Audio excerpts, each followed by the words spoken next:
আসসালামু আলাইকুম প্রিয় শিক্ষার্থীরা, আশা করি তোমরা সবাই ভালো আছো। আজকে আমি ধারাবাহিক কোনো লেকচারে যাব না, অর্থাৎ আমরা কর্মমুখী রসায়নের পঞ্চম যে লেকচারটা দিয়েছি ওইটার প্রথম অংশটা আমি একটু বিকল্পভাবে অর্থাৎ ডিটেলস আলোচনা করব। ওই লেকচারের প্রথম অংশ, ওই লেকচারে আমরা প্রথম অংশে আলোচনা করছি ভিনেগার নিয়ে, অর্থাৎ ভিনেগার কিভাবে প্রস্তুত করা হয়, ভিনেগার কিভাবে খাদ্যদ্রব্য সংরক্ষণ করে ভিনেগার দ্বারা, ভিনেগারের গুরুত্ব। এর সাথে আমি আলোচনা করেছিলাম গ্লাস ক্লিনার, টয়লেট ক্লিনার কিভাবে প্রস্তুত করা হয় এবং তাদের ক্রিয়া কৌশল। তো সুতরাং আমি প্রথম অংশটা অর্থাৎ ভিনেগারের অংশটা একেবারে ডিটেলস আলোচনা করতে পারিনি, ঠিক আছে। আলোচনা করছি, যতটুকু আলোচনা করছি তোমাদের জন্য দ্যাটস এনাফ, তোমরা ওটুকু পড়লেও হবে। আমি আজকে একটু স্পেশাল অর্থাৎ এই পঞ্চম লেকচারের প্রথম অংশটা আমি বিকল্পভাবে একটু আলোচনা করব। আর তোমরা এই ভিনেগার থেকে যত ধরনের প্রশ্ন আসে আমি আমার লেকচার শিটে চমৎকার করে গুছিয়ে দিয়েছি, ওখান থেকে পড়লে তোমাদের হবে।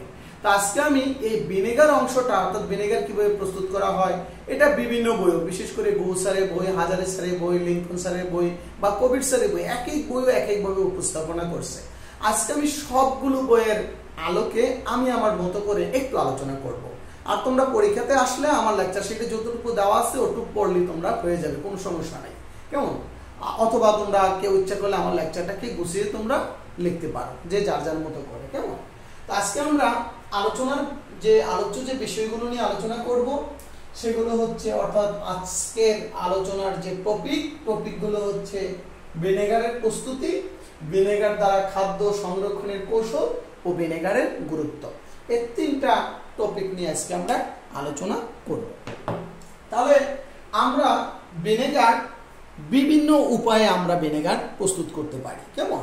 আচ্ছা, তারপর আবার ভিনেগার বিভিন্ন প্রকার ভিনেগার রয়েছে, যেমন তোমরা বাজারে বিশেষ করে যে ভিনেগার মানে কি আমরা জানি ইথানোয়িক অ্যাসিডের, কেমন? ইথানোয়িক অ্যাসিডের 6 থেকে 10% যে জলীয় দ্রবণ সেটাকে আমরা ভিনেগার বা সিরকা নামে পরিচিত, এটা তোমরা সবাই জানো।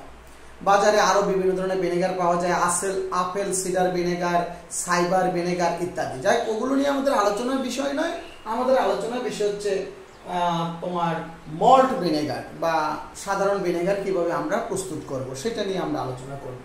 তাই প্রথমে এখানে জ্ঞানমূলক প্রশ্ন আসতে পারে, ভিনেগার কাকে বলে? অর্থাৎ 6 থেকে 10% ইথানোয়িক অ্যাসিডের জলীয় দ্রবণকে ভিনেগার বা সিরকা নামে পরিচিত। ভিনেগার শব্দটি একটি ল্যাটিন শব্দ, কেমন? ভিনেগার শব্দটি একটি ল্যাটিন শব্দ। এটি সাধারণত ল্যাটিন শব্দ অ্যাসিট্রাম থেকে এই ভিনেগার শব্দটি উৎপত্তি। যেহেতু অ্যাসিটাম থেকে ইথানোয়িক অ্যাসিডের নামের উৎপত্তি বা অ্যাসিটিক অ্যাসিডের নামের উৎপত্তি, আর যেহেতু অ্যাসিটিক অ্যাসিডের 6 থেকে 10% জলীয় দ্রবণই ভিনেগার, তাহলে আমরা বলতে পারি এই ভিনেগার শব্দটি একটি ল্যাটিন শব্দ অ্যাসিট্রাম থেকে এসেছে, ঠিক আছে। এ হচ্ছে তোমার এই ভিনেগার শব্দটি কোথায় থেকে এসেছে, সেটি হচ্ছে ল্যাটিন শব্দ থেকে এসেছে। ওকে, তাহলে আমরা ভিনেগার প্রস্তুতির অনেকগুলো পদ্ধতি পড়ব। রাসায়নিক পদ্ধতি, কুইক ভিনেগার প্রস্তুতি বা কাঠের পিপা পদ্ধতি। অর্থাৎ কুইক ভিনেগার প্রস্তুতি মূলত কাঠের পিপা ব্যবহার করে প্রস্তুত করা হয়। তারপর আখের রস বা খেজুরের রস থেকে মল্ট ভিনেগার প্রস্তুতি, এইটি মূলত আমাদের সিলেবাসে সরাসরি আছে, কেমন?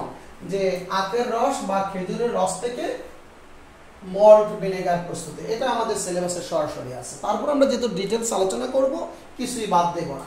তারপর স্টার্চ থেকেও আমরা ভিনেগার প্রস্তুত করতে পারি। আমি চেষ্টা করব সবগুলো নিয়ে আলোচনা করতে। আর তোমরা ভালো করে পড়বা আখের রস বা খেজুরের রস থেকে কিভাবে মল্ট ভিনেগার প্রস্তুত করা হয়, ওইটার প্রতি বেশি তোমরা জোর দিবা। আচ্ছা, তাহলে প্রথমে আমরা রাসায়নিক পদ্ধতিতে, অর্থাৎ কিভাবে আমরা নিজেরাই ভিনেগার প্রস্তুত করতে পারি, ঠিক আছে। আচ্ছা, তো এই রাসায়নিক পদ্ধতিতে ভিনেগার প্রস্তুত করার জন্য আমাদের কি কি লাগবে? 100% বিশুদ্ধ অ্যাসিটিক অ্যাসিড বা ইথানোয়িক অ্যাসিড লাগবে। 100% বিশুদ্ধ অ্যাসিটিক অ্যাসিড বা ইথানোয়িক অ্যাসিড লাগবে। ইথানোয়িক অ্যাসিড যে কথা আর অ্যাসিটিক অ্যাসিড একই জিনিস, কেমন? ইথানোয়িক অ্যাসিড হচ্ছে ইউপেক নাম, আর এটার বাণিজ্যিক নাম আমরা বলি অ্যাসিটিক অ্যাসিড। আর পাতিত পানি লাগবে, আর কিছু সুগন্ধি, যেমন গোলাপ জল বা যে কোনো সুগন্ধি বিশেষ করে অনুমোদিত সুগন্ধি ব্যবহার করতে পারবা। কেমন? আচ্ছা, তো কাজটা কিভাবে করা হয়? ধরো তুমি একটা মেজারিং সিলিন্ডার নিলা, ঠিক আছে, 500 ml একটা মেজারিং সিলিন্ডার নিলা, নিয়ে এর সাথে তুমি কতটুকু ভিনেগার প্রস্তুত করবে এটা তোমার ব্যক্তিগত বিষয়। ধরো আমি 200 ml ভিনেগার তৈরি করবো বা 100 ml ভিনেগার তৈরি করবো, ধরো 200 ml ভিনেগার তৈরি করবো, তাহলে এখানে তুমি 200 ml পাতিত পানি নিবা, ঠিক আছে। 200 ml পাতিত পানি নিয়ে এর থেকে তোমার 15 থেকে ধরো 20 ml তুমি কি যোগ করলা? গ্লিসিয়াল অ্যাসিটিক অ্যাসিড। তাহলে গ্লিসিয়াল অ্যাসিটিক অ্যাসিড, এখানে কিন্তু একটা প্রশ্ন, গ্লিসিয়াল অ্যাসিটিক অ্যাসিড কি?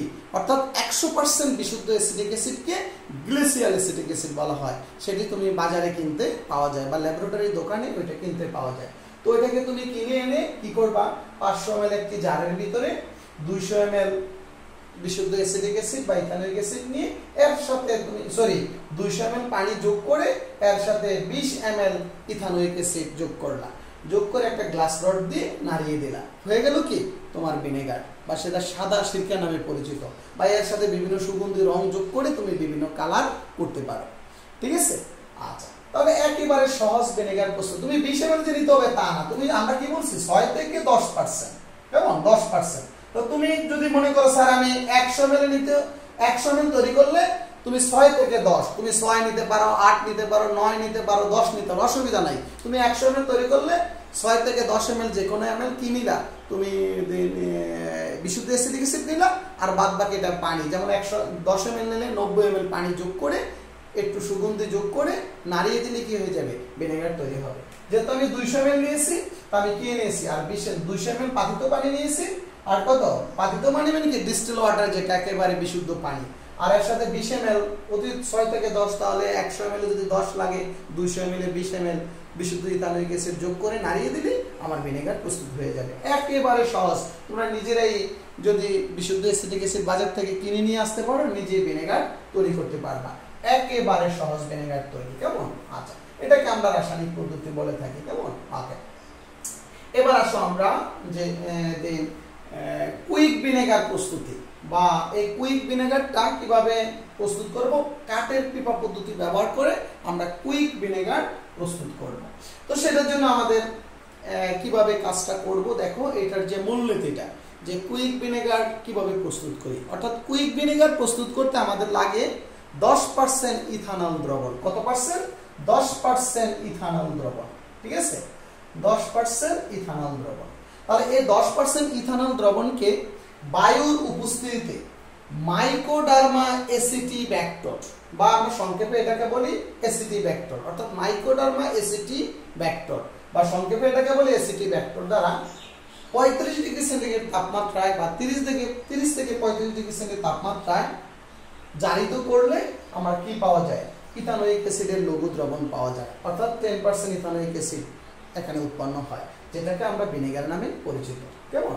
আচ্ছা, তাহলে কুইক ভিনেগারের প্রস্তুতির মূলনীতিটা, মূল থিমটা হচ্ছে 10% ইথানল দ্রবণকে অ্যাসিটিব্যাক্টরের উপস্থিতিতে বায়ুর অক্সিজেন দ্বারা 35 ডিগ্রি সেন্টিগ্রেড তাপমাত্রায় বা 30 থেকে 35 ডিগ্রি সেন্টিগ্রেড তাপমাত্রায় এই ইথানলকে জারণ করে আমরা ভিনেগার পেয়ে যাই। অর্থাৎ 10% ইথানোয়িক অ্যাসিড পাই, যেটা ভিনেগার নামে পরিচিত।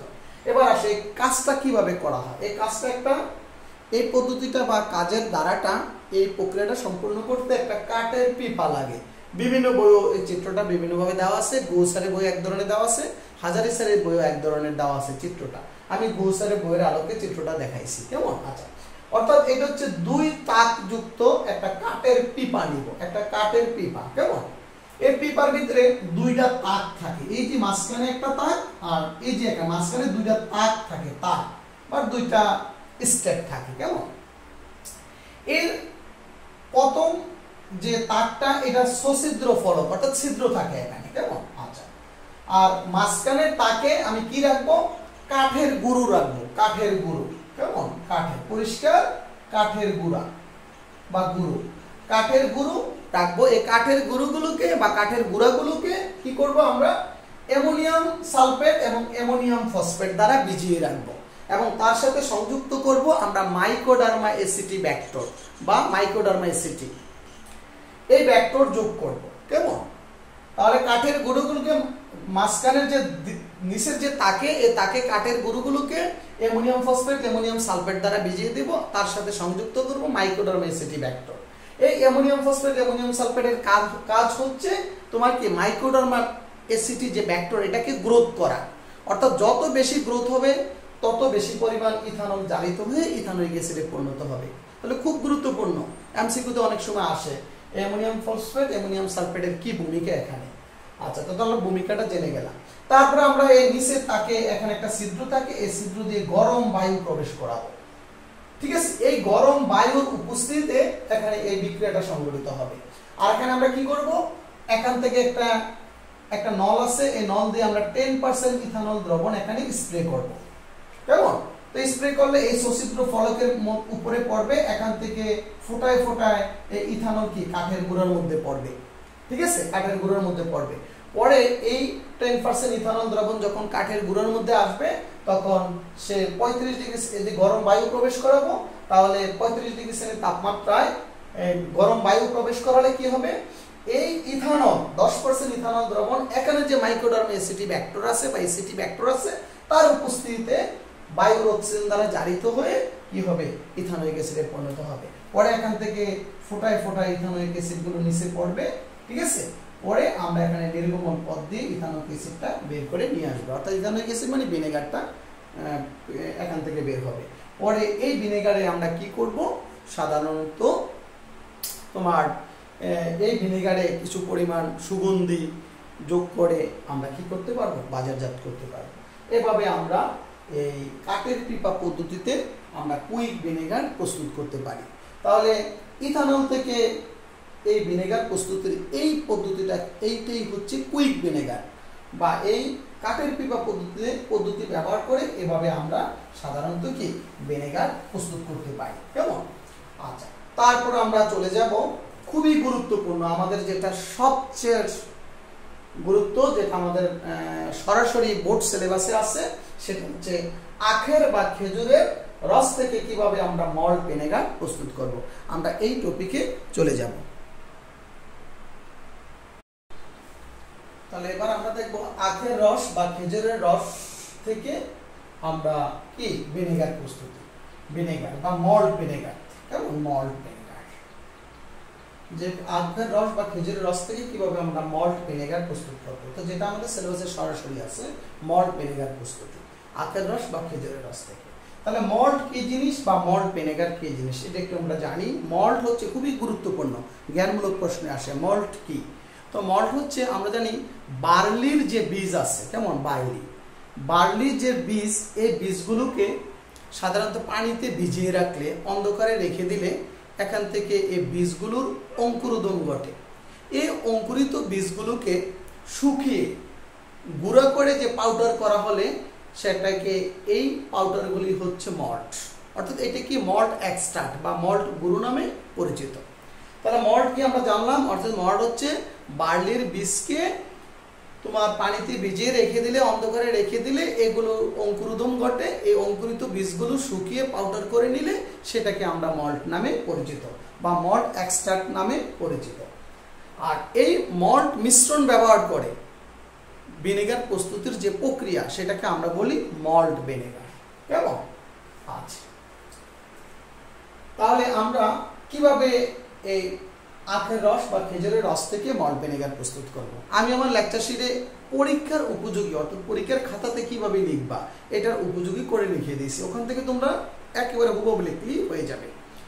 আর এইটার কাজের দ্বারা সহ বর্ণনা করতে, বা এটা একটা প্রজেক্ট, এটা কিন্তু মূলত স্টুডেন্টের কাজটা কিভাবে খেজুরের রস থেকে মল্ট ভিনেগার প্রস্তুত করবে একটা প্রজেক্ট হিসাবে বইও লেখা আছে, বিশাল বড়, যেমন বিশেষ করে গোসারের বইও বিশাল বড় করে লেখা। তোমরা এটা পরীক্ষাতে 3 নাম্বার দিয়ে আসলে ওখান থেকে লেখাটা অনেক টাফ ব্যাপার হয়ে যায় স্টুডেন্টদের জন্য, তাই আমি আমার লেকচার শিটে খুব সহজ করে গুছিয়ে দিয়েছি। বা এটা সবচেয়ে ভালো লেগেছে সম্ভবত কবির স্যারের বইয়ের মধ্যে এই মল্ট ভিনেগার, আখের রস থেকে মল্ট ভিনেগার প্রস্তুতিটা একটু ভালো করে লিখছে, তোমরা ওখান থেকে পড়তে পারো। কেমন? আর আমার লেকচার শিটে আমি সহজ করে পরীক্ষার উপযোগী করে লিখে দিয়েছি। আজকে আমি একটু চেষ্টা করবো ডিটেলস আলোচনা করতে। আচ্ছা, তাহলে আমরা এই আখের রস বা খেজুরের রস থেকে কিভাবে ভিনেগার প্রস্তুত করব, প্রথমে আমি মূলনীতিটা আলোচনা করব। তোমরা মূলনীতিটা দিতে পারলে 80% নাম্বার পেয়ে যাবা, কাজের দ্বারা না লিখলেও। ঠিক আছে? আমরা পরীক্ষাতে আসার চেষ্টা করব কাজের দ্বারাটা অতি সংক্ষিপ্ত আকারে হলো লিখতে। তাহলে মূলনীতি হচ্ছে আমরা জানি বিভিন্ন ধরনের যে খেজুরের রস বা আখের যে রস আছে, এই আখের রস আমরা জানি এগুলো মিষ্টি। কেন মিষ্টি লাগে? আমরা জানি এর ভিতরে সুক্রোজ আছে। তো আমরা এই আখের বা খেজুরের রসের যে জলীয় দ্রবণ, এর সাথে পানি যোগ করে আমরা কি করব, লঘু করে, অর্থাৎ জলীয় দ্রবণে ইস্ট এবং মল্ট এক্সট্রাক্ট যোগ করে রেখে দিলে এখান থেকে দুই ধরনের এনজাইম নিঃসরণ ঘটে। বিশেষ করে ইস্ট থেকে দুই ধরনের এনজাইম নিঃসরণ ঘটে, অর্থাৎ একটা হচ্ছে ইনভার্টেস আর একটা হচ্ছে জাইমেস। কেমন? তাহলে এই তার ভিতরে যে সুক্রোজ আছে, যে মূলত কার ভিতরে, আখের রসের ভিতরে, তখন ওই ইস্ট থেকে যে দুই ধরনের এনজাইম বের হয়, এর মধ্যে ইনভার্টেস এনজাইম আখের রসের সুক্রোজকে ফার্মেন্টেশন করে বা গাজন করে বা সোলাইকরণ করে, যেটাই বলো, অর্থাৎ ফার্মেন্টেশন করে এই তোমার বা পানি দ্বারা আদ্র বিশ্লেষণ করে ইনভার্টেস নামক এনজাইম দ্বারা সুক্রোজকে গ্লুকোজ এবং ফ্রুক্টোজের একটা মিশ্রণ পাওয়া যায়, অর্থাৎ সমমোলার গ্লুকোজ এবং ফ্রুক্টোজ। তোমরা জানো গ্লুকোজ এবং ফ্রুক্টোজের আণবিক সংকেত এক, গাঠনিক সংকেত ভিন্ন। আচ্ছা, এগুলো আমরা জৈব রসায়নের ডিটেইলস আলোচনা করব ভবিষ্যতে। তাহলে এই গ্লুকোজ এবং ফ্রুক্টোজের এটাকে বলা হয়, এদের সমমোলার যে মিশ্রণ, এটাকে ইনভার্ট চিনিও বলা হয়। যার কারণে একটা ছোট একটা প্রশ্ন আমি দিয়েছি, এগুলো ভবিষ্যতে তোমরা পড়তে পারবা, বায়োলজিতেও পড়তে পারবা, যে ইনভার্ট চিনি কি, অর্থাৎ গ্লুকোজ এবং ফ্রুক্টোজের সমমিশ্রণ, এটা হচ্ছে ইনভার্ট চিনি, অর্থাৎ এটা একটা আঠালো দ্রবণ। কেমন? এটা মূলত ইনভার্ট চিনি নামে পরিচিত। গ্লুকোজ এবং ফ্রুক্টোজের সমমোলার মিশ্রণকে ইনভার্ট চিনি বলা হয়। অর্থাৎ তাহলে আমি সুক্রোজকে ইনভার্টেস নামক এনজাইমের উপস্থিতিতে পানি দ্বারা আদ্র বিশ্লেষণ করে বা ফার্মেন্টেশন করে আমি কি পাবো, গ্লুকোজ এবং ফ্রুক্টোজ পাবো সুক্রোজ থেকে। এবার আরেকটা যে এনজাইম আছে, আমরা বলছি দুইটা এনজাইম নিঃসরণ করে, একটা ইনভার্টেস আর একটা জাইমেস। কোথায় থেকে? ইস্ট থেকে। তাহলে এই জাইমেস কি করে, এই ওখান থেকে যে গ্লুকোজ বা ফ্রুক্টোজের যে মিশ্রণটাকে জাইমেস নামক এনজাইম দ্বারা কি করে, এখানে ফার্মেন্টেড করে বা গাজন প্রক্রিয়ায় আমরা কি পাবো, ইথানল পাবো, আর এখানে কার্বন ডাই অক্সাইড তৈরি হবে। এই ইথানলের 10% জলীয় দ্রবণকে বায়ুর উপস্থিতিতে মাইক্রোডার্মা এসিটি দ্বারা জারিত হয়ে ইথানল 10% ইথানল দ্রবণ 10% ইথানোয়িক অ্যাসিডে পরিণত হবে, যেটাকে সাধারণত ভিনেগার বা সিরকা নামে পরিচিত। আমরা জানি 6 থেকে 10% ইথানোয়িক অ্যাসিডের জলীয় দ্রবণই ভিনেগার। ওকে, তাহলে মোটামুটি আমরা কিভাবে আখের রস থেকে কি তৈরি করব, ভিনেগার প্রস্তুত করব, তার মূলনীতিটা জেনে নিলাম। কেমন? এখন আমরা শিখব কাজের দ্বারা। কেমন? এটুক লিখতে পারলে কিন্তু তুমি 70 বা 80% বা 90% নাম্বার পেয়ে যাবে। এখন কাজের দ্বারা, এই কাজটা কিভাবে আমরা করব? কেমন? কাজের দ্বারা এই কাজটা আমরা কিভাবে করব? কেমন? মূলত এই আখের রস বা খেজুরের রস থেকে ভিনেগার প্রস্তুত করতে 3টি ধাপ অনুসরণ করতে হয়। কেমন? প্রথম যে ধাপটা, সেটা হচ্ছে আখের রস থেকে ইথানল প্রস্তুতি। কেমন? তাহলে প্রথম ধাপ আমি লিখলাম না, আমি একটু বলে যাই। আখের রস থেকে ভিনেগার প্রস্তুত, আখের রস থেকে ইথানল তৈরি করব। দ্বিতীয় ধাপে ইথানলকে মাইক্রোডার্মা এসিটির ব্যাক্টর দ্বারা জারিত করে ইথানোয়িক অ্যাসিডে পরিণত করব। লাস্টের ধাপ হচ্ছে ইথানোয়িক অ্যাসিডের পাস্তুরীকরণ। ইথানোয়িক অ্যাসিডের পাস্তুরীকরণ। তাহলে আমরা একে একে জিনিসগুলো আলোচনা করব। এখানে আমি যন্ত্রের বর্ণনা বা কি কি যন্ত্র লাগবে বা রাসায়নিক কি কি বস্তু, এগুলোর আলোচনা করব না, আমি ধারাবাহিকভাবে বলে যাব। কেমন? লাগবে না এগুলো। কেমন? কারণ এটা লেকচারটা বিশাল বড় হয়ে যাবে যদি তুমি এখানে লেখো রাসায়নিক বস্তু বা যন্ত্রপাতি, এতগুলো আলোচনা করো, অনেক বড় হয়ে যাবে, যেগুলো বিশেষ করে হাজারি স্যার বই বিশেষ বড় করে লেখছে, দরকার নেই। কেমন? তাহলে আমরা এখন কাজের দ্বারাটা কি করব? কেমন? তো প্রথমে কি করব, আমরা আখের রস বা খেজুরের রস সংগ্রহ করব। আখ থেকে আখে কেটে পরিষ্কার করে, এগুলোর বলার দরকার নাই। আখ থেকে যে প্রাপ্ত রস বা খেজুর থেকে যে প্রাপ্ত রস আমরা একটা বড় কন্টেনারে নিব। কেমন? একটা কন্টেনারে নিব। তুমি কি পরিমাণ তৈরি করবা এটা তোমার ব্যক্তিগত ব্যাপার। কেমন? তুমি কতটুকু ভিনেগার প্রস্তুত করবা এটা তোমার ব্যক্তিগত ব্যাপার। তুমি এই জন্য আমি এর পরিমাণটা নাই বা বললাম। কেমন? তাহলে তুমি আখের রস নিলা, এখানে আখের রস নিলা বা খেজুরের রস নিলা, ঠিক আছে? এই খেজুরের রসকে তাপ দিব আমি, কেমন তাপ দিব, তাপ দিয়ে প্রায় 1/3 করে ফেলবো, অর্থাৎ খেজুরের রসটা একটু গাঢ় করব। এই গাঢ় করলে খেজুরের রসে সাধারণত 10% চিনি থাকে বা 10 থেকে 20% আমরা সুক্রোজ পাবো বা সুক্রোজ পাবো, কেমন সুক্রোজ থাকে এই খেজুরের রসে, 10% সুক্রোজ থাকে। এবার এই খেজুরের রসটাকে একটু ঠান্ডা করব, ঠান্ডা করে লঘু অল্প পরিমাণ লঘু সালফিউরিক অ্যাসিড যোগ করব, যাতে এর ভিতরে অবাঞ্ছিত বা ক্ষতিকর কোনো ছত্রাক বা ব্যাকটেরিয়া জন্মাতে না পারে, কেমন ছত্রাক জন্মাতে না পারে। তোমরা জানো ব্যাকটেরিয়া কিন্তু এক ধরনের ছত্রাক, ঠিক না? আচ্ছা, এবার এই দ্রবণটাকে কিছু পাতিত পানি যোগ করব, কেমন পাতিত পানি যোগ করে দ্রবণটাকে একটু লঘু করে এর সাথে আমি যোগ করব তোমার মল্ট গুঁড়ো যোগ করব, কেমন কয়েক চামচ মল্ট বা মল এক্সট্রাক্ট যোগ করব। দ্বিতীয় যোগ করব অ্যামোনিয়াম ফসফেট, আর যোগ করব অ্যামোনিয়াম সালফেট। এদের কাজ আমরা আবার একটু বলে দিব। অ্যামোনিয়াম সালফেট যোগ করব, আর সাথে যোগ করব ইস্ট গুঁড়ো, কেমন ইস্ট গুঁড়ো। তুমি কি পরিমাণ তৈরি করবা তার উপর ভিত্তি করে তুমি মল্ট বা অ্যামোনিয়াম ফসফেট, অ্যামোনিয়াম সালফেট বা ইস্ট গুঁড়ো যোগ করবে, কেমন এর উপর ভিত্তি করে আমি পরিমাণটা নির্ধারণ করব। আচ্ছা, যাই হোক, আমরা কাজের দ্বারাটা বলবো। আচ্ছা, তাহলে আমরা কি করব, আখের রস নিলাম, এটাকে তাপ দিয়ে 1/3 করে একটু গাঢ় করে ঠান্ডা করে একটু লঘু সালফিউরিক অ্যাসিড যোগ করে পাতিত পানি দ্বারা পাতিত পানি যোগ করে লঘু করে এর ভিতরে একটু লঘু সালফিউরিক অ্যাসিড যোগ করব, যাতে অপ্রয়োজনীয় বা ক্ষতিকর কোনো ব্যাকটেরিয়া বা ছত্রাক জন্মাতে না পারে।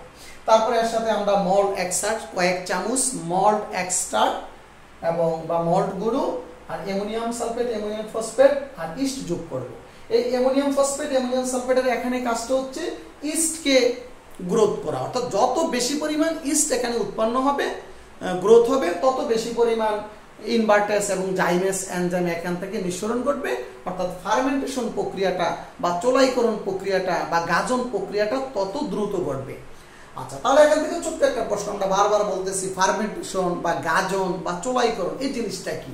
অনেক সময় জ্ঞানমূলক প্রশ্নে আসে ফার্মেন্টেশন কি বা গাজন কি বা চোলাইকরণ কি। তাহলে আমরা সংজ্ঞাটা বলতে পারি, যে প্রক্রিয়ার মাধ্যমে সাধারণত এনজাইমের উপস্থিতিতে উচ্চ বা বড় অণুগুলোকে বা অপেক্ষাকৃত জটিল অণুগুলোকে ভেঙে ক্ষুদ্র অণুতে রূপান্তর করা হয় বা সরল অণুতে রূপান্তর করা হয়, সেটাকে আমরা ফার্মেন্টেশন বা গাজন বলে থাকি। দেখো আমরা কি করি, সুক্রোজকে ভেঙে আমি ছোট অণুতে গ্লুকোজ ফ্রুক্টোজে পরিণত করছি, এই গ্লুকোজকে ভেঙে আরো ছোট অণু বিশেষ করে ইথানলে আমরা পরিণত করছি, সরল অণুতে রূপান্তর করছি। এই প্রক্রিয়াটার নামই গাজন বা চোলাইকরণ বা ফার্মেন্টেশন। তাহলে জ্ঞানমূলকের জন্য ভালো ইম্পর্টেন্ট, গাজন কি বা চোলাইকরণ কি বা ফার্মেন্টেশন কি। ওকে, তাহলে এবার আমি এই মিশ্রণটাকে আমরা কি করব, আমরা সাধারণত 3 দিন বা বিভিন্ন বইয়ের সময়টাকে বিভিন্ন, কেউ বলছে 72 ঘন্টা রেখে দিতে কত ডিগ্রি সেন্টিগ্রেড তাপমাত্রা, এই 20 থেকে 30 ডিগ্রি সেন্টিগ্রেড তাপমাত্রায়, কেউ বলছে 72 ঘন্টা, কেউ বলছে 2 থেকে 3 দিন, কেউ বলছে 1 সপ্তাহ, যাই হোক, অর্থাৎ আমরা এই মিশ্রণটাকে 3 দিন রেখে দিব। বুঝতে পারছো? একটা ঢাকনা দিয়ে রেখে দিই, অর্থাৎ আমি যে এখানে খেজুর রসে পানি যোগ করলাম, মনে রাখবা এই কাজটা যদি মাটির কলসিতে করা হয় বা মাটির জারে করা হয় তাহলে ফার্মেন্টেশন প্রক্রিয়াটা ভালো হয়। তুমি ইচ্ছে করলে প্লাস্টিকের জারেও করতে পারো বা যে কোনো জারে করতে পারো, তাহলে মাটির জারে করলে কি হয়, ফার্মেন্টেশন প্রক্রিয়াটা ভালো ঘটে, যার কারণে মাটির কলসিতে বা মাটির জারে করাটা ভালো। পরে এই দ্রবণটাকে একটা মাটির জারে নিয়ে বা মাটির কলসিতে নিয়ে কি করব, মুখটা বন্ধ করে রেখে দেব। ঠিক আছে, না মুখটা বন্ধ করে না, সরি, এটাকে আমি রেখে দেব।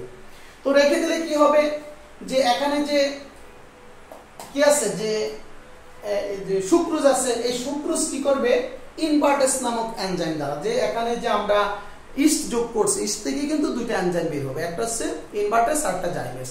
তো ওই ইনভার্টেস আখের রসের যে সুক্রোজ আছে সেই সুক্রোজকে কি করবে, পানি দ্বারা আদ্র বিশ্লেষণ করে গ্লুকোজ এবং ফ্রুক্টোজের মিশ্রণ তৈরি করবে, অর্থাৎ ইনভার্ট চিনিতে রূপান্তর করবে। পরে ইনভার্ট চিনিকে জাইমেস নামক এনজাইম কি করবে, সে তোমার ফার্মেন্টেশন করে বা চোলাইকরণ করে বা গাজন প্রক্রিয়ায় কি করবে, ইথানল এবং কার্বন ডাই অক্সাইডে পরিণত হবে। তাহলে এটা হচ্ছে প্রথম ধাপ, অর্থাৎ আমরা আখের রস থেকে ইথানল প্রস্তুত করে নিয়েছি। এবার এই ইথানল থেকে তুমি কাঠের পিপা পদ্ধতি ব্যবহার করেও ভিনেগার প্রস্তুত করতে পারো।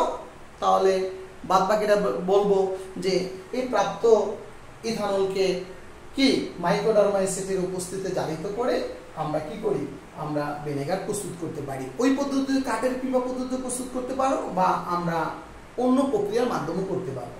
সেটা হচ্ছে তারপরে ইথানল আমি 10% ইথানল দ্রবণ পাবো। কেমন? এখন তুই বলতে পারো স্যার এই যে আমরা ইথানলের দ্রবণ পাইলাম, এই ইথানল দ্রবণটাকে আমরা কি করব, এখান থেকে কিছু দ্রবণ আরেকটা জারে নিয়ে নিব, কিছু পরিমাণ ধরো 200 ml বা 500 ml পরিমাণ এখান থেকে তুলে নিয়ে আমি আরেকটা জারে সংগ্রহ করব।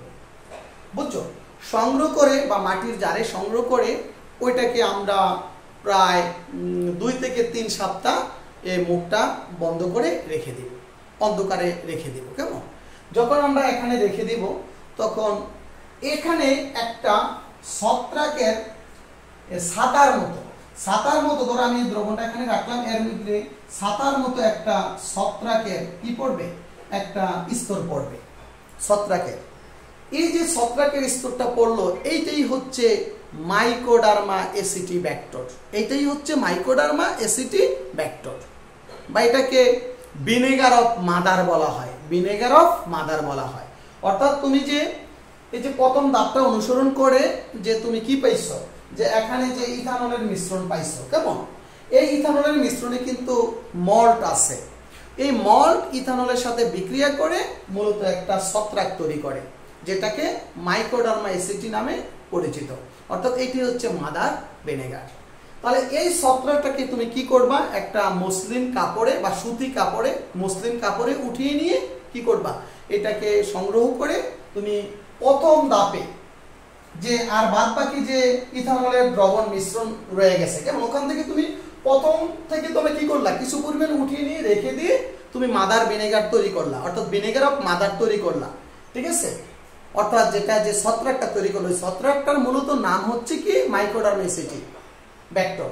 পরে ওইটাকে তুমি আবার প্রথম পাত্রে রেখে দিলা। কেমন? মসলিন কাপড়ে জড়িয়ে এটাকে রেখে দিলা। এই মসলিন কাপড়ে জড়িয়ে যখন রেখে দিবা, এভাবে মুখটা বন্ধ করে প্রায় 3 থেকে 4 মাস, ঠিক আছে, রেখে দিলে তারপর কি হয়, এখান থেকে যে মাইক্রোডার্মা এসিডের উপস্থিতিতে এই 10% ইথানল দ্রবণ কি হবে, এই যে 10% ইথানল দ্রবণ এসিটি ব্যাক্টর দ্বারা সম্পূর্ণরূপে জারিত হয়ে 10% ইথানোয়িক অ্যাসিড তৈরি হবে, অর্থাৎ ভিনেগার তৈরি হবে। এটা একেবারে বিশুদ্ধ, এটা প্রাকৃতিক প্রক্রিয়া এভাবে আমরা করে থাকি। কেমন? অর্থাৎ ঘরোয়া পদ্ধতিতে বা বাণিজ্যিক পদ্ধতিতে এভাবে করে। এখন বর্তমান বাণিজ্যিক পদ্ধতিতে, রাসায়নিক পদ্ধতিতে করা হয়। তারপর একেবারে 100% পিওর আমরা ভিনেগার প্রস্তুত করতে এই ধাপগুলো অনুসরণ করতে হয়। কেমন? তারপর লাস্টে হচ্ছে বলছি ইথানোয়িক অ্যাসিডের পাস্তুরীকরণ। তুমি যখন এই ভিনেগার প্রস্তুত করবে এভাবে দেখবা ভিনেগারটা গোলাটে থাকবে। পরে এই ভিনেগারটাকে তোমার 40 থেকে 50 ডিগ্রি সেন্টিগ্রেড তাপমাত্রায় বা তুমি এটাকে একটু হিট দিলে কি হবে, এখানে যে ক্ষতিকর যে মাইক্রোডার্মা এসিডি ব্যাক্টেরিয়া এখানে কিন্তু জীবিত থাকে। কেমন? ওই গোলাটে দ্রবণের ভিতরে। পরে এটা মারা যায়, তোমার এটা একেবারে আমরা বিশুদ্ধ আমরা ইথানোয়িক অ্যাসিড পেয়ে যাব। তাহলে এভাবে আমরা আখের রস থেকে আমরা ভিনেগার প্রস্তুত করতে পারি। তাহলে আমি কাজের ধারাটা বললাম, কেউ যদি কাজের ধারাটা না দিয়ে, আমি আমার লেকচার সেটা কিন্তু সংক্ষিপ্ত, কাজের দ্বারা ডিটেলস একটা আলোচনা করিনি, অতি সংক্ষিপ্ত লিখে দিয়েছি, ওইভাবে করলে হবে। বা এই কাজের দ্বারা দিয়ে তুমি ডিটেলস আলোচনা করো, তুমি পরীক্ষাতে দিতে পারো। তাহলে আবার আমি একটু রিপিট করছি, আখের বা খেজুরের রস থেকে কিভাবে মল্ট ভিনেগার প্রস্তুত করা হয়। মল্ট কি বা মল্ট ভিনেগার কাকে বলে একটু আগে আমরা বলে দিয়েছি। কেমন? তাহলে মূলনীতিটা হচ্ছে আখের রসে কি থাকে, সুক্রোজ থাকে। এই আখের রসের যে জলীয় দ্রবণ আছে, এই জলীয় দ্রবণে আমি যদি মড এক্সট্রাক্ট এবং ইস্ট যোগ করে রেখে দিই, এখান থেকে 2টা এনজাইম বের হবে ইস্ট থেকে, ইনভার্টেস এবং জাইমেস। ইনভার্টেস সুক্রোজকে আদ্র বিশ্লেষণ করে ইনভার্ট চিনিতে রূপান্তর করবে, অর্থাৎ গ্লুকোজ এবং ফ্রুক্টোজের মিশ্রণ পাওয়া যাবে। আর জাইমেস নামক এনজাইম দ্বারা গ্লুকোজ ফার্মেন্টেশন হয়ে বা গাজন প্রক্রিয়ায় ইথানলে পরিণত হবে আর কার্বন ডাই অক্সাইডে পরিণত হবে। এবার এই প্রাপ্ত ইথানলকে আমরা মাইক্রোডার্মা এসিডের উপস্থিতিতে জারিত করে, আমরা 10% ইথানল দ্রবণকে মাইক্রোডার্মা এসিডের উপস্থিতিতে জারিত করে আমরা কি ইথানোয়িক অ্যাসিডের লঘু দ্রবণ পাবো, সেটাকে আমরা ভিনেগার নামে পরিচিত। তাহলে এটা হচ্ছে মূলনীতি। এবার কাজের দ্বারা, অর্থাৎ এই আখের রস থেকে ভিনেগার প্রস্তুতির 3টি প্রক্রিয়া সম্পন্ন করা হয়। প্রথম প্রক্রিয়াটা হচ্ছে আমরা আখের রস থেকে ইথানল প্রস্তুত করা। দ্বিতীয় ধাপটা হচ্ছে ইথানলকে মাইক্রোডার্মা অ্যাসিডের উপস্থিতিতে জারিত করে ইথানোয়িক অ্যাসিডে প্রস্তুত করা। সর্বশেষ ধাপ হচ্ছে ইথানোয়িক অ্যাসিডের কি বা ভিনেগারের পাস্তুরীকরণ। ওকে, তাহলে কাজটা কিভাবে করা হয়? প্রথম আখের যে রস আছে, আখের রসটাকে তাপ দিয়ে গাঢ় করে 1/3 করে অর্থাৎ গাঢ় করা হয়। পরে এটাকে শীতল করে একটু লঘু সালফিউরিক অ্যাসিড যোগ করে পাতিত পানি যোগ করে লঘু করা হয়। পরে কোনো অবাঞ্ছিত ব্যাকটেরিয়া থাকলে সেটা মারা যায়। পরে আমরা এর ভিতরে মল্ট গুঁড়ো আর কি ইস্ট যোগ করে আমরা এটাকে 72 ঘন্টা বা 2 থেকে 3 দিন রেখে দিব। পরে এখান থেকে রেখে দিলে কি হবে, তোমার ইস্ট থেকে দুইটা এনজাইম বের হয়, একটা ইনভার্টেস আর একটা হচ্ছে জাইমেস। ইনভার্টেস সুক্রোজকে ভেঙে গ্লুকোজ এবং ফ্রুক্টোজে রূপান্তর করে, আর জাইমেস এই গ্লুকোজ এবং ফ্রুক্টোজকে ফার্মেন্টেশন করে ইথানল এবং কার্বন ডাই অক্সাইডে পরিণত হয়। পরে এখান থেকে কিছু পরিমাণ দ্রবণ অন্য একটা মাটির জারে, এবার আমরা কি করব, মাটির জারে রেখে দিব। এই মাটির জারে রেখে দিলে কি হবে, এখানে প্রায় 1 সপ্তাহ বা যে কোনো একটা সময় দীর্ঘদিন বা 1 সপ্তাহ রেখে দিব। ওখানে একটা কি পড়বে, একটা ছত্রাকের আস্তর পড়বে। ওই ছত্রাকটি হচ্ছে মাদার অফ ভিনেগার, অর্থাৎ যেটা মাইক্রোডার্মা অ্যাসিড নামে পরিচিত। পরে ছত্রাকটাকে মসলিন কাপড়ে জড়িয়ে পূর্বের পাত্রে রেখে দিলে, 3 মাস অন্ধকারে রেখে দিলে বা 3 মাস রেখে দিলে, এই 3 মাসের ভিতরে সমস্ত পরিমাণ ইথানল মাইক্রোডার্মা অ্যাসিডের উপস্থিতিতে জারিত হয়ে কি ইথানোয়িক অ্যাসিডে পরিণত হবে, লঘু ইথানোয়িক অ্যাসিডের দ্রবণে পরিণত হবে, যেটা আমরা ভিনেগার নামে পরিচিত। পরিশেষে এই ইথানোয়িক অ্যাসিডকে 30 থেকে 40 বা 50 ডিগ্রি সেন্টিগ্রেড তাপমাত্রায় হিট করলে এখানে যে মাইক্রোডার্মা অ্যাসিড ব্যাকটেরিয়া আছে সেটা মারা যায় এবং বিশুদ্ধ ইথানোয়িক অ্যাসিড পাওয়া যায়। এর সাথে বিভিন্ন ধরনের সুগন্ধি যোগ করে বাজারজাত করা হয়। এভাবে আমরা আখের রস থেকে ভিনেগার প্রস্তুত করব। এবার আমরা আরেকটা জিনিস একটু দেখাবো, আমরা স্টার্চ থেকে কিভাবে ভিনেগার প্রস্তুত করব। কেমন? তাহলে দেখো আমরা স্টার্চ থেকে কিভাবে ভিনেগার প্রস্তুত করব। কেমন?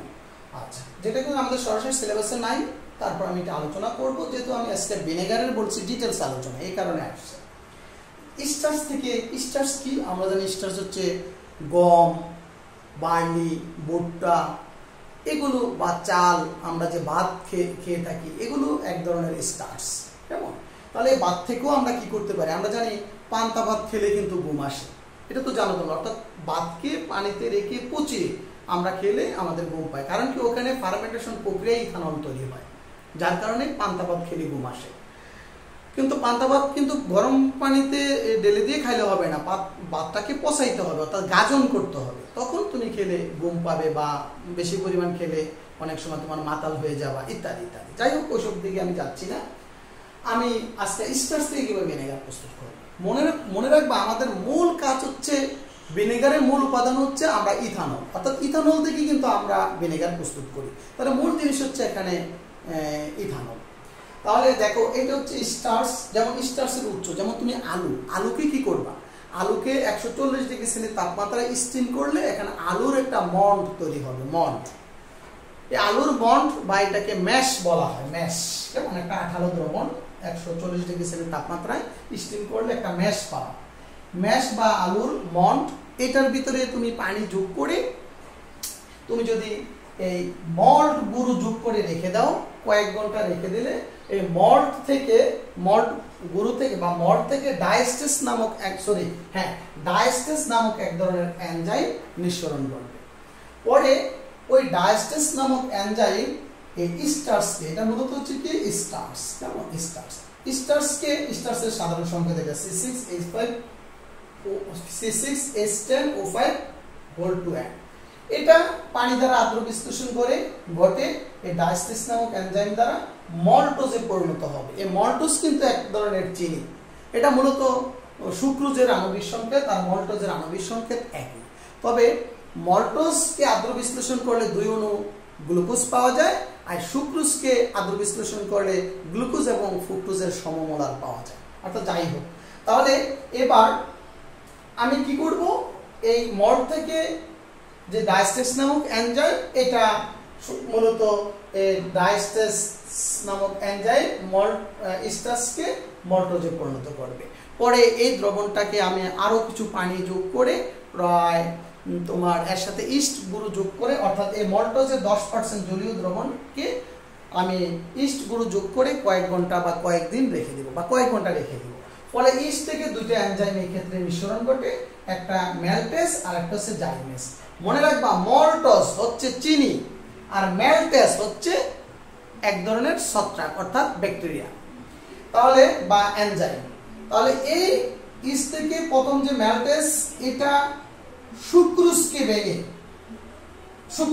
মল্টোজকে ভেঙে গ্লুকোজে 2 অণু গ্লুকোজে রূপান্তর করবে, আর এই গ্লুকোজ জাইমেস নামক এনজাইম দ্বারা ইথানল এবং কার্বন ডাই অক্সাইডে পরিণত হবে। আর ইথানলকে পরিশেষে মাইক্রোডার্ম অ্যাসিডের উপস্থিতিতে আমরা কি পাবো, জারিত করে ইথানোয়িক অ্যাসিড পাবো, লঘু ইথানোয়িক অ্যাসিডের দ্রবণ বা যেটাকে আমরা ভিনেগার নামে পরিচিত। তাহলে ওকে এভাবে আমরা স্টার্চ থেকে কি করতে পারি, আমরা ভিনেগার প্রস্তুত করতে পারি। তারপর আমরা আজকে সর্বশেষ যে টপিকগুলো সেটা হচ্ছে ভিনেগার দ্বারা কিভাবে খাদ্য সংরক্ষণ করা ও গুরুত্ব, এটা নিয়ে আমরা আলোচনা করে লেকচারটা শেষ করব। এবার আসো ভিনেগার দ্বারা আমরা এটা নিয়ে আলোচনা করব। এখন ভিনেগার দ্বারা কিভাবে খাদ্য সংরক্ষণ করা হয় ও এর গুরুত্ব, এই টপিকটা নিয়ে আমরা আলোচনা করব যে ভিনেগার দ্বারা কিভাবে খাদ্য সংরক্ষণ করা হয়। তাহলে আমরা জানি ভিনেগার হচ্ছে ইথানোয়িক অ্যাসিডের 6 থেকে 10% জলীয় দ্রবণ ভিনেগার বা সিরকা নামে পরিচিত। এটা যেহেতু ইথানোয়িক অ্যাসিড একটি জৈব অ্যাসিড, সুতরাং এই ইথানোয়িক অ্যাসিডের জলীয় দ্রবণ এটা আমাদের শরীরে কোনো ক্ষতি করে না এবং এটা আমাদের রক্তের বাপার ক্রিয়াকে নিয়ন্ত্রণ করে, অর্থাৎ রক্তের পিএইচ মান নিয়ন্ত্রণ করে এই তোমার ভিনেগারের যে জলীয় দ্রবণ।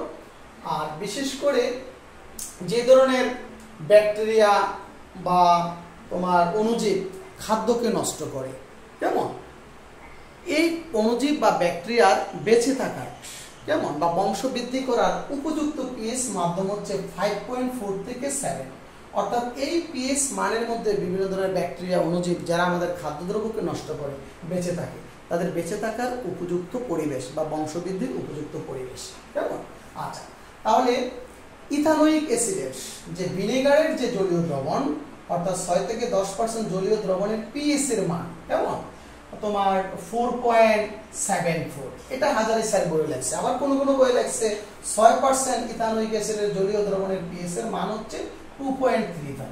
যেমন এইটা আমি একটা বইয়ের মধ্যে পেয়েছি, যেটা আমি এবার লেকচার শিটে উল্লেখ করছি, কিন্তু হাজারি স্যার লাগছে যে ভিনেগারের পিএইচ এর মান হচ্ছে কত 4.75। তো তোমরা হাজারি স্যারের বইটাই চেষ্টা করবে এটাই লিখতে, যদি আমি লেকচার শিটে উল্লেখ করছি অসুবিধা নাই, কেমন, এটা নিয়ে কোনো ঝামেলা নাই। কিন্তু যদি এমসিকিউতে আসে ইথানোয়িক অ্যাসিডের পিএইচ এর মান, অর্থাৎ আমরা যে সিরকা ব্যবহার করি তার পিএইচ এর মান কত 4.74, যেটা হাজারি স্যারের বই উল্লেখ করছে, এটাই তুমি ঠিক মান দিবা, কেমন। ওকে, তাহলে এটাই বলো বা এটা যাই বলো, তাহলে ভিনেগারের পিএইচ এর মান, অর্থাৎ ভিনেগার দ্বারা যখন তুমি একটা খাদ্যদ্রব্য সংরক্ষণ করবা ওইটার পিএইচ কত হবে 4.74 বা 2.35, যেটাই বলো।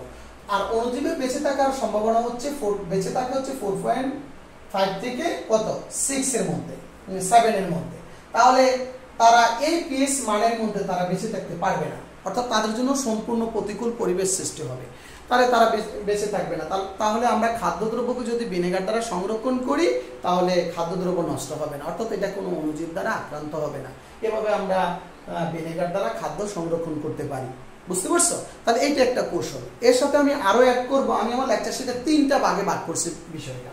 এছাড়াও আমরা ইথানোয়িক অ্যাসিড যখন কি হয়, ইথানোয়িক অ্যাসিডে যখন খাদ্য সংরক্ষণ করবা তো এটা বিয়োজিত হয় কি হয়, এটা বিয়োজিত H+ আয়ন তৈরি করে। এই H+ আয়ন যে অণুজীব বিশেষ করে প্রোটিন দ্বারা তৈরি বা অণুজীবের প্রোটিন এবং ফ্যাট অংশটাকে আদ্র বিশ্লেষণ করে দেয়, অর্থাৎ ভেঙে দেয়, যার কারণে ব্যাকটেরিয়াগুলো মারা যায়। তো এইভাবে আমরা কি করি, এই ভিনেগার খাদ্য সংরক্ষণ করে, এইটাও একটা কৌশল। অর্থাৎ ভিনেগারের জলীয় দ্রবণে যে H+ আয়ন আসে, অর্থাৎ তুমি যদি ধরো জীবন্ত কোষ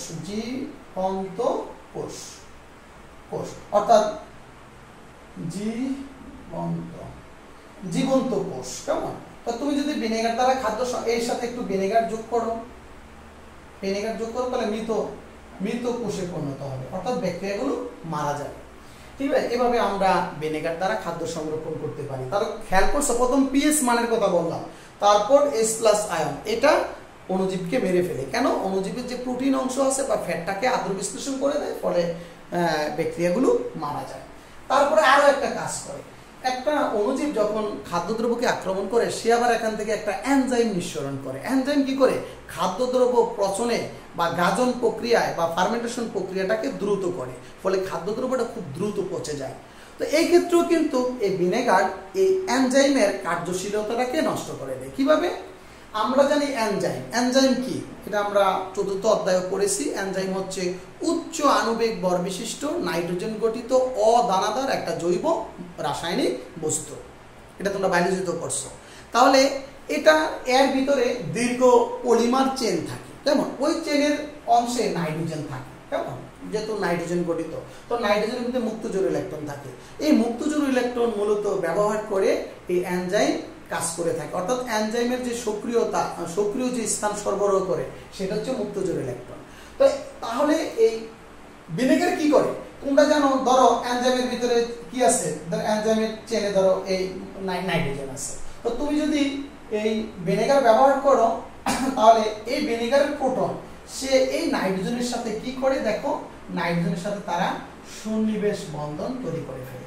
নাইট্রোজেনের সাথে H+ আয়নগুলো সন্নিবেশ বন্ধন। তোমরা জানো সন্নিবেশ বন্ধন তৈরি করতে ফাঁকা অরবিটাল লাগে, H+ এর আছে ফাঁকা অরবিটাল, ঠিক না? এগুলো তোমরা আগে থেকে জানো। আর মুক্তজোড় ইলেকট্রন ব্যবহার করে এই তার এনজাইমের যে নাইট্রোজেন প্রান্ত আছে এই H+ আয়নগুলো তাদের সাথে সন্নিবেশ বন্ধন গঠন করে ফেলে, ফলে তোমার এনজাইমের যে মুক্ত স্থানটা বিনষ্ট হয়ে যায়, অর্থাৎ প্রশমিত হয়ে যায়। তাই এই ক্ষেত্রে আর সে কাজ করতে পারে না। এইভাবে ভিনেগার খাদ্য সংরক্ষণ করে। বুঝতে পারছো? তাহলে প্রথম আমরা বললাম ইথানোয়িক অ্যাসিডের 6 থেকে 10% জলীয় দ্রবণের পিএইচ এর মান 4.74 বা 2.35 বলতে পারো।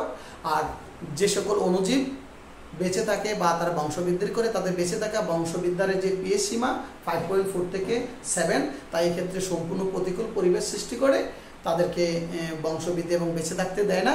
এভাবে সে খাদ্যদ্রব্যকে সংরক্ষণ করে এই যে অণুজীবের হাত থেকে। তারপর এর বিয়োজনে যে H+ আয়ন আসে, যে অণুজীবের যে প্রোটিন এবং ফ্যাটকে আদ্র বিশ্লেষণ করে, ফলে তারা মারা যায়।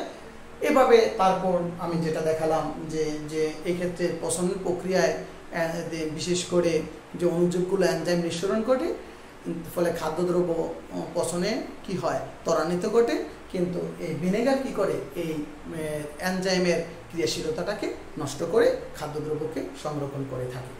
তাহলে মোটামুটি এই ছিল যে ভিনেগার দ্বারা কিভাবে খাদ্য সংরক্ষণের কৌশল। আমি আমার লেকচারে 3টা পয়েন্ট উল্লেখ করে চমৎকার করে গুছিয়ে দেখিয়ে দিয়েছি। ওখান থেকে একবার পড়লে হবে, বা যে কোনো বই থেকে তুমি পড়ে নিতে পারো, কেমন? এবার আসো ভিনেগার দ্বারা খাদ্য কি গুরুত্ব, কেমন? ভিনেগারের গুরুত্ব খুবই, এইটাও পরীক্ষাতে আসে 3 নাম্বার দিয়ে বা 4 নাম্বারে আসতে পারে। ভিনেগারের গুরুত্ব আলোচনা করো। তাহলে কিভাবে ভিনেগারের কি গুরুত্ব? আগে আমরা বললাম যে ভিনেগার একটি উৎকৃষ্ট মানের প্রাকৃতিক প্রিজারভেটিভ। এটি গ্রহণে আমাদের শরীরের তেমন কোনো ক্ষতি হয় না, আমাদের শরীরের পিএইচ সমতা বিধান করে থাকে, যেহেতু এটা একটা জৈব অ্যাসিড। তারপর এর বিভিন্ন অণুজীব বেঁচে থাকার যে বেঁচে থাকা বা তাদের বংশবৃদ্ধির যে মুখ্য ভূমিকা পালন করে, সেটা রেঞ্জটা হচ্ছে 4.5 থেকে 7। আর ভিনেগারের পিএইচ মান হচ্ছে কত? তোমার 4.74, ফলে তাদের জন্য সম্পূর্ণ প্রতিকূল পরিবেশ সৃষ্টি করে খাদ্যদ্রব্যকে সংরক্ষণ করে রাখে। এছাড়া আমরা ভিনেগার দ্বারা বিভিন্ন ধরনের ফলমূল খাদ্যদ্রব্য সংরক্ষণ করতে পারি। কি কারণে? এই ভিনেগার দ্বারা খাদ্যদ্রব্য সংরক্ষণ করলে এর ভিতরে কোনো অণুজীব জন্মাতে পারে না, ঠিক আছে? তারপর ভিনেগারের আরও যথেষ্ট গুরুত্ব রয়েছে। আমরা জানি ভিনেগার যুক্ত খাদ্য স্বাদ বৃদ্ধি করে, যেমন ভিনেগার দ্বারা মাছ মাংস ম্যারিনেট করলে মাছ মাংস খুব দ্রুত সিদ্ধ হয়, নরম হয়, ফলে তাদের স্বাদ বৃদ্ধি পায়। এছাড়াও ভিনেগার যুক্ত খাদ্য খেলে আমাদের হজম প্রক্রিয়া খুব দ্রুত হয়, রক্তের তোমার রক্ত সঞ্চালন প্রক্রিয়াটা খুব দ্রুত ঘটে। আমাদের শরীরে যে ধরনের ব্যাড কোলেস্ট্রল অর্থাৎ ক্ষতিকর কোলেস্ট্রলগুলোকে কমিয়ে দিয়ে রক্ত সঞ্চালনকে বাড়িয়ে দেয়, আমাদের হার্টকে সচল রাখে, অর্থাৎ হার্টটাকে বিভিন্ন হার্ট গ্রুপ থেকে হৃদরোগ থেকে মুক্ত রাখে। আবার শরীরের যে ক্ষতিকর চর্বি থাকে, এই ভিনেগারযুক্ত খাবার খেলে এই চর্বিগুলোকে রিডিউস করে আমাদের শরীরটাকে একেবারে স্লিম করতে সাহায্য করে। তারপর আবার ভিনেগারযুক্ত খাবার বিভিন্ন ধরনের যে কোষগুলো, যে ক্ষতিকর কোষ সাধারণত টিউমার জাতীয় টিউমার তৈরি করে, এই টিউমার তৈরি করতে বাধা দেয়, ফলে আমাদের ক্যান্সারের হাত থেকে রক্ষা পাওয়া যায়, ইত্যাদি ইত্যাদি। তাহলে যে যে বই পড়ো, এক নজর পড়লে তোমার ইচ্ছা মতন তুমি লিখতে পারবা, কেমন? বা আমার লেকচার সেটা আমি সহজ করে লিখে দিয়েছি, তোমরা একবার দেখলেই হয়ে যাবে। তাহলে এই ছিল ভিনেগারের গুরুত্ব, ঠিক আছে? তাহলে আমরা কি আজকে আলোচনা করলাম? ভিনেগারের প্রস্তুতি, ভিনেগার দ্বারা কিভাবে খাদ্য সংরক্ষণ করা হয়, ভিনেগারের গুরুত্ব। আমি কিন্তু আমার লেকচার শিটের 1 নাম্বার লেকচারে আমি ভিনেগার দ্বারা কিভাবে খাদ্য সংরক্ষণ করে ওখানে ডিটেলস আলোচনা করেছি, ভিনেগারের গুরুত্ব নিয়ে আমি ডিটেলস আলোচনা করছি। 1 নাম্বার লেকচার থেকেও তোমরা ভালো করে পড়ে নিতে পারবা, বুঝতে পারছো? এবার এখান থেকে বিভিন্ন ধরনের সৃজনশীল প্রশ্ন আসে, কেমন? আচ্ছা, সৃজনশীল প্রশ্ন একেবারে সহজ। আমি একটা সৃজনশীল প্রশ্ন একটু দেখে দিই। ধরো একটা কন্টেনারে এখানে আখের রস আছে, আখের রস বা খেজুরের রস আছে, খেজুরের রস। তো তোমার তো এখান থেকে গ নাম্বার প্রশ্ন আসতে পারে, উদ্দীপকের উপাদান ব্যবহার করে কিভাবে তুমি মল্ট ভিনেগার বা শুধু ভিনেগার প্রস্তুত করবে, ঠিক আছে? আসতে পারে। বা উচ্চতর দক্ষতা আসতে পারে, উদ্দীপকের উপাদান থেকে এক ধরনের প্রিজারভেটিভ তৈরি করা হয়, ঠিক আছে? সেই প্রিজারভেটিভ দ্বারা কিভাবে খাদ্য সংরক্ষণ করা হয় আলোচনা করো। তাহলে আমরা এখান থেকে উদ্দীপকের যে আখের রস আছে, এখান থেকে আমরা কি প্রিজারভেটিভ অর্থাৎ এখানে আমরা ভিনেগার তৈরি করি বা সিরকা তৈরি করি। এই সিরকা মূলত একটা প্রাকৃতিক প্রিজারভেটিভ। তারপর প্রিজারভেটিভের ক্রিয়া কৌশলটা তুমি উল্লেখ করে দিবা, কেমন? আচ্ছা, তো মোটামুটি এই ছিল আজকাল লেকচারের আলোচনা। তাহলে এখান থেকে বিভিন্ন ধরনের এমসিকিউ আসতে পারে, তারপর জ্ঞানমূলক প্রশ্ন হতে পারে, অনুধাবন আসতে পারে, তারপর সৃজনশীল প্রশ্ন। আমাদের বিশেষ করে চতুর্থ পঞ্চম অধ্যায়ের যত প্রকার সৃজনশীল হয়েছে 50% সৃজনশীল এই ভিনেগার থেকেই হয়, বুঝতে পারছো? তাই তোমরা ভালো করে এই টপিকসটা পড়বা, কেমন? ঠিক আছে, তাহলে ভালো থাকো, আল্লাহ হাফেজ।